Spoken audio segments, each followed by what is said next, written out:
Hello everyone, welcome to my channel, The Man with Nothing.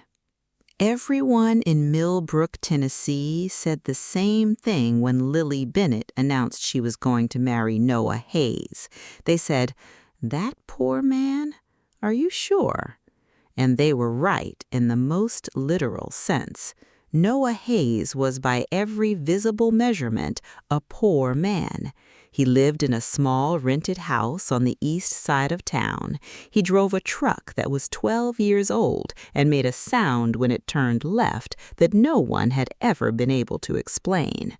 He worked as a carpenter, honest work, good work, but not the kind of work that impressed anyone at Millbrook's Saturday Farmers Market, where Lily's father, Dr. Richard Bennett, had a reputation to protect.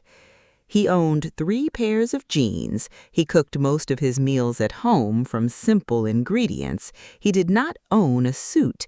He borrowed one from his neighbor, Mr. Patterson, for the wedding. His apartment before they married had been furnished entirely from thrift stores and a wooden table he had built himself in the small workshop behind the house.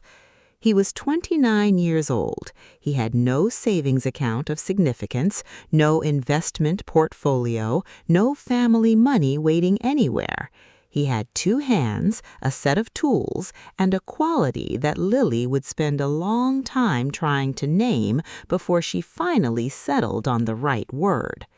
Stillness. Noah Hayes had an extraordinary stillness.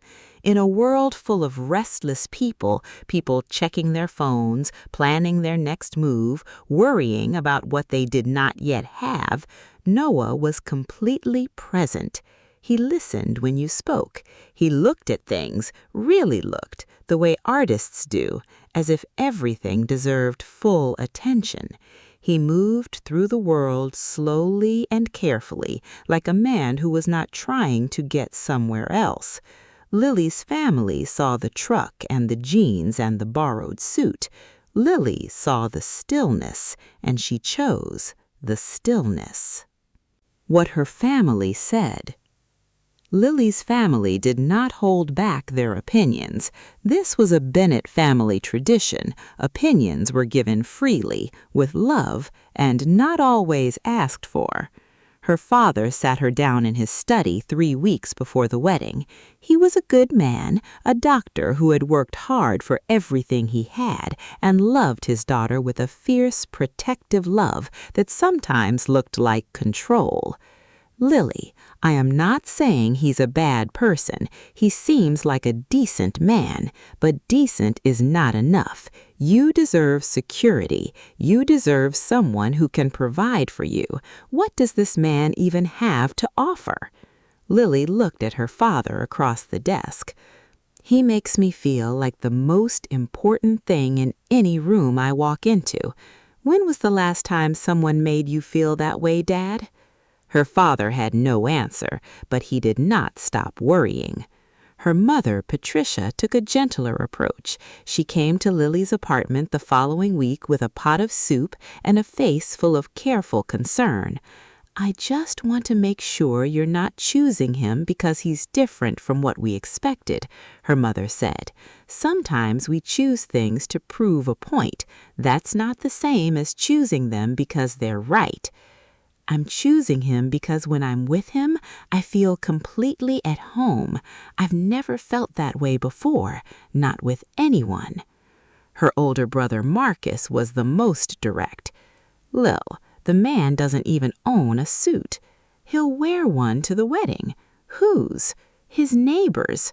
Marcus stared at her. Then he started laughing, not meanly but helplessly, the way people laugh when they realize arguing is pointless. He hugged her. "I hope you know what you're doing." "Me too," Lily said honestly. Why she said yes. Lily had not planned to fall in love with Noah Hayes. She had, in fact, been dating someone much more suitable from her family's perspective when she met him. His name was Garrett.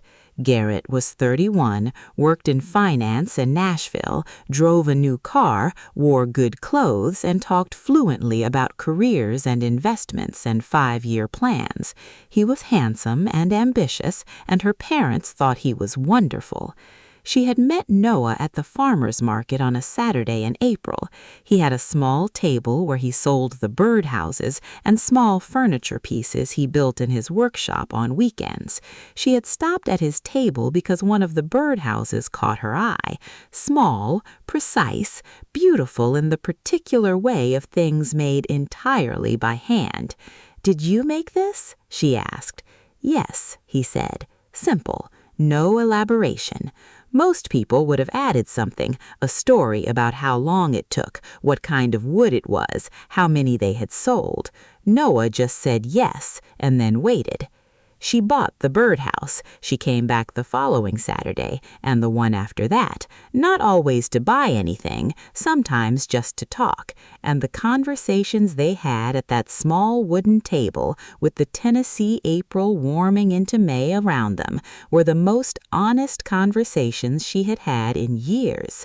Noah asked good questions. He listened to the answers. He did not try to impress her. He did not perform. He simply showed up exactly as he was and gave her his complete attention, the rarest gift she realized that anyone had ever given her. She broke up with Garrett in June. She said yes to Noah in September, not because he was exciting or impressive or because she was trying to prove anything to anyone, because with him she felt seen, completely, comfortably, genuinely seen. That, she decided, was worth more than any 5-year plan. The simple life. They were married in October in a small ceremony at a church in Millbrook. Noah wore Mr. Patterson's suit. It was slightly too big in the shoulders. He looked beautiful in it. They moved into a small house on the east side of town, rented, not owned, with 2 bedrooms and a yard and a kitchen that was just big enough. Noah's workshop was in a separate shed behind the house. The house was modest but clean and carefully maintained. Noah had built shelves in the living room and a bench for the front porch and a small cabinet in the kitchen, and everything he built had the same quality as the birdhouse, precise, beautiful, made with full attention. Their life was simple, not poor in the desperate sense. They paid their bills, they ate well, they had what they needed, but simple. There were no vacations to expensive places. There were no restaurant dinners on Friday nights. There were home-cooked meals and Saturday farmers markets and long Sunday mornings with coffee and books. Lily had grown up comfortable, not wealthy, but comfortable, with the particular ease of a family that did not count every dollar. The adjustment was real. She noticed it. She did not complain about it. What she noticed more than the simplicity was the quality of Noah's attention to their life. He cooked with the same care he built things, choosing good ingredients, taking his time, making simple food taste extraordinary. He listened to her in the evenings with the same full presence he had shown at the farmer's market table. He was, in their daily life, exactly what he had been in the beginning, except for one thing. The locked door at the end of the upstairs hallway. The locked door. The second bedroom in their house was always locked, not just closed, locked with a key that Noah kept on a small ring, separate from his other keys. He had never offered to show him what was inside. She had never directly asked. In the first months of their marriage, she assumed it was storage, tools, materials for the workshop, things that didn't fit anywhere else. But then she noticed that he went in there sometimes, not often, once a week, maybe less, always alone. He would go in the early evening when she was reading or watching something. He would stay for 30 minutes to an hour. When he came out, he was always quiet, not upset, quiet, more inward than usual. He would sit beside her on the couch, and sometimes he would reach for her hand and hold it without saying anything, and she would let him, and eventually he would come back to himself. She did not ask. Something in the quality of those moments told her not to.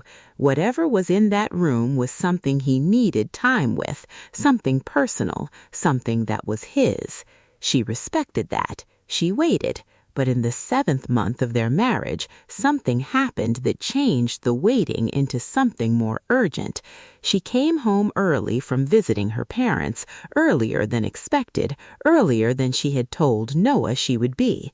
She came in through the back door quietly, intending to surprise him with the pastries she had brought from her mother's kitchen. The door to the 2nd bedroom was open, not wide open, slightly, and from the hallway, Lily heard something she had never heard before. Noah was crying. Part 6. The Box Under the Bed. Lily stood in the hallway for a long moment. The sound was quiet, not sobbing, not dramatic. The quiet kind of crying, the kind that happens when someone has been holding something for a very long time and has forgotten that it still needs to come out. She did not go in. She set the pastries on the kitchen counter and sat at the kitchen table and waited. 15 minutes later, she heard the door close. She heard his footsteps in the hallway. He appeared in the kitchen doorway and stopped when he saw her. His eyes were red. He had clearly tried to compose himself. His face was carefully arranged in his usual calm, but she could see underneath it. "You're back early," he said. "Mom sent pastries," she said, nodding toward the counter. He sat down across from her. They looked at each other for a moment. Then Lily said, quietly and without accusation, "Noah, what's in that room?" He looked at the table. His hands, which were resting on the surface, were still, the way hands are still when the person is working very hard at being still. "I'll tell you," he said. "I should have told you before. I was going to. I just didn't know how to start." "Start anywhere," she said. He looked up at her, and she saw it then, behind the stillness, behind the calm she had always loved, a pain so old and so deep it had simply become part of the landscape of him, something she had sensed but never seen clearly until now. "I need to show you something first," he said. "Come with me." He led her upstairs. He unlocked the door. They went in together.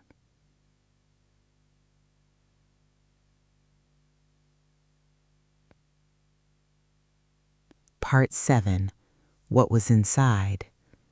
The room was small and spare, a wooden chair, a window with thin curtains, and on the floor, against the wall beneath a window, a simple wooden box, the kind Noah might have built himself. It was not locked. It was just there, in the quiet room, holding whatever it held. On the wall above it, Lily now saw what she had not noticed before, because she had never been in this room. Photographs, 8 of them, arranged carefully in a line, some old, some less old, people she did not recognize. A woman with dark hair, a young boy, an older man with a mustache, a group of 4 at what looked like a birthday party, a farmhouse in summer. Noah stood beside her and looked at the photographs. He did not speak immediately. She waited. "My family," he said finally, "was my family." The word "was" landed in the quiet room like a stone dropped in still water. "The woman is my mother. Her name was Ruth. The boy, that's me when I was 7. The man with a mustache is my grandfather. He raised me from when I was 9 years old." "What happened to your mother?" Lily asked softly. He was quiet for a moment. Then he said, "She died when I was 9. Cancer. Fast. Too fast for anyone to prepare for. 6 months from diagnosis to the end." He sat down on the wooden chair. Lily sat on the floor beside him, her back against the wall beneath the photographs. The room was very quiet. My grandfather raised me alone for 10 years, Noah continued. He was a carpenter. That's where I learned. He died when I was 19. And then he stopped. He looked at the box on the floor. The rest is in there, he said. Everything I have left of them. Part 11. The question she asked. Noah found her in the kitchen. He saw her face, still wet though she had tried to compose herself, and he crossed the room and held her without saying anything. Just held her. She let him, for a long time. Then she pulled back and looked at him. Why didn't you tell me before we got married, before any of it? Why did you keep it locked away? He thought about the question carefully.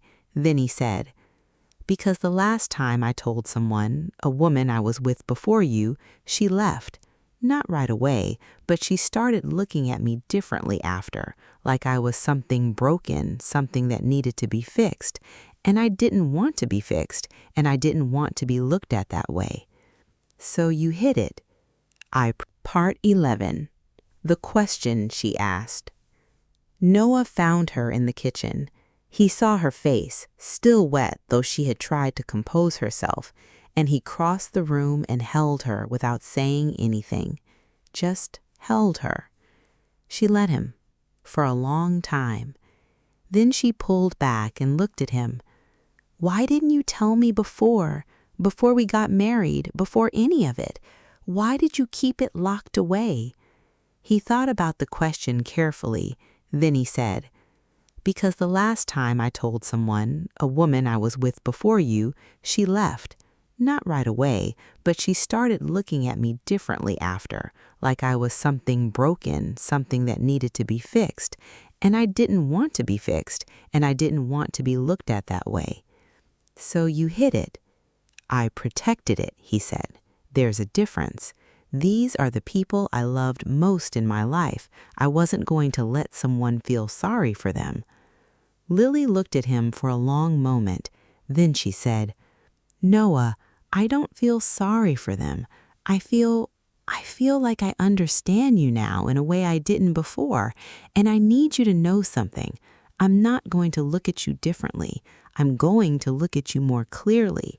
And what I see is not someone broken, it's someone who has carried a very heavy thing, alone, for a very long time, and who somehow became the gentlest, most present person I have ever known because of it. Not in spite of it, because of it. Noah looked at her. His eyes were bright in the kitchen light.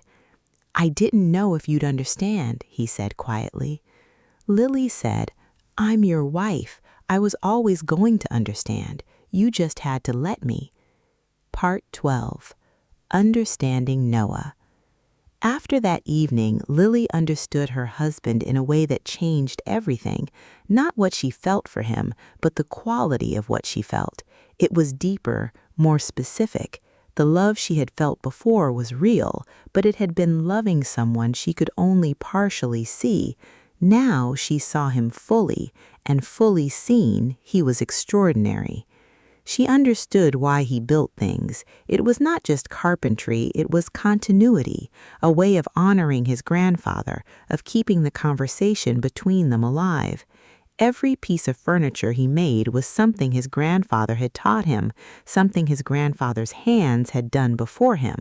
When Noah built, he was not alone. He was in the company of someone who was gone, but present in the knowledge he had left behind. She understood why he was so careful with simple things. When you have lost the people who make ordinary moments feel important, ordinary moments become precious in themselves. A good meal is precious. A quiet evening is precious. A hand held on a couch in the dark is precious. Noah lived at the level of preciousness that most people only reach when they are about to lose something. He had been there since he was 9 years old. She understood the locked room. It was not a secret kept from her. It was a place where he could be alone with his grief without burdening anyone else with it, a private space for the private work of missing people you love. He had not hidden it from her. He had been protecting it until he trusted her enough to share it. And he had trusted her. That was the thing she kept coming back to. He had trusted her. She called her father that weekend, not to defend Noah, she was past defending him, just to tell her father something she wanted him to know. "Dad, you asked what he had to offer. I know now. He offers everything he is, and what he is the fullest, most present, most careful person I have ever known. There is nothing poor about him, nothing at all." Part 13. Healing Together.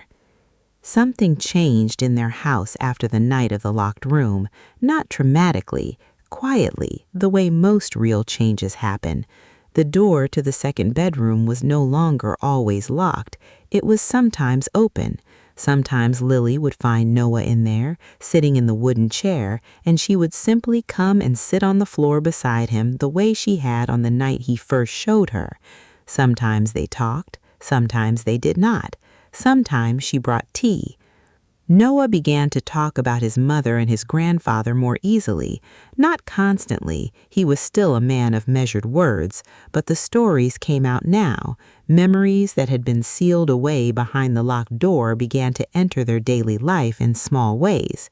He told her about his mother's laugh, how it was too loud for the spaces she was in and how she had never cared. He told her about his grandfather teaching him to read a piece of wood, to understand the grain before you cut, to work with what it wanted to be rather than forcing it into a shape it didn't want. Lily began to learn the names of all the people in the photographs. She asked about each one. Noah answered each question slowly, carefully, as if the asking itself was a form of care, a way of making the people in the photographs real again, present again, in a house where they had not been acknowledged before. She put a small vase of flowers from the garden on the wooden box which now sat on the dresser in their bedroom rather than on the floor of the locked room. It felt right. The things Noah had come from deserved to be in the life they were living, not shut away, not hidden, but gently included. One evening, Noah looked at the flowers on the box and said, "My grandfather would have liked you." "Tell me why," Lily said, and he did, for an hour. And it was one of the best evenings of her life. Part 14. What poverty really was. Lily thought about the word poor differently now. She thought about it often, about what it meant and what it didn't mean, and how confidently the people around her had used it about Noah without understanding anything about him. Her father visited them for dinner in the spring, 6 months after the night of the locked room. It was the first time he had come to their house for a real visit, not just a brief stop. Noah cooked, a simple meal made with attention. Her father ate everything and said it was the best chicken he had had in years, which was significant because Dr. Bennett ate very well and was not generous with compliments about food. After dinner, they sat on the front porch. Noah and her father talked about carpentry, about the projects Noah was working on, about a cabinet her father mentioned wanting for his study. Noah listened carefully and asked good questions, and her father, who had spent 30 years as a doctor and knew something about the quality of other people's attention, grew visibly comfortable in the conversation. On the drive home, her father called her. "Lily, I owe you an apology." "Dad," "Let me say it. I was wrong about Noah. Not wrong that he doesn't have much money, that's still true, but wrong that it mattered the way I thought. He's a good man, a genuinely good man, and he loves you in a way that I can see from across a dinner table." Lily was quiet for a moment. "He does," she said. "I see now what you saw," her father said. "I was looking at the wrong things." This, Lily thought, was the real lesson of everything that had happened. Her family had measured Noah's worth by what he had. She had measured it by who he was, and who he was, a man who had loved deeply, lost bravely, and carried those he loved with him through his life, was worth more than anything they could have put a price on. Part 15. Richer than anyone knew. 2 years after their wedding, Lily and Noah sat on the front porch on a warm evening in June. The yard was green. The birdhouse Noah had made, one just like the first one she had bought from him at the farmer's market, hung from the oak tree at the edge of the yard. A pair of wrens had moved in April. Noah was working on a small piece of wood with a carving knife, a bird she could see, taking shape slowly under his hands. She was reading. The evening was quiet in the best way, the kind of quiet that is full rather than empty. She looked at him across the porch, at his hands steady and careful over the wood, at his face which was relaxed in the way it was only when he was making something, at the man she had chosen, that the whole town had warned her about, that her father had questioned, that her brother had laughed about.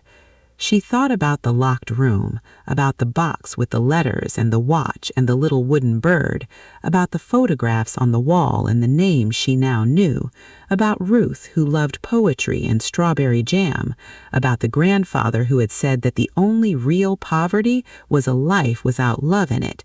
She thought about Noah at 8 losing his mother, at 19 losing his grandfather, at 29 standing behind a small table at a farmer's market in April, completely present, completely alone, waiting though he didn't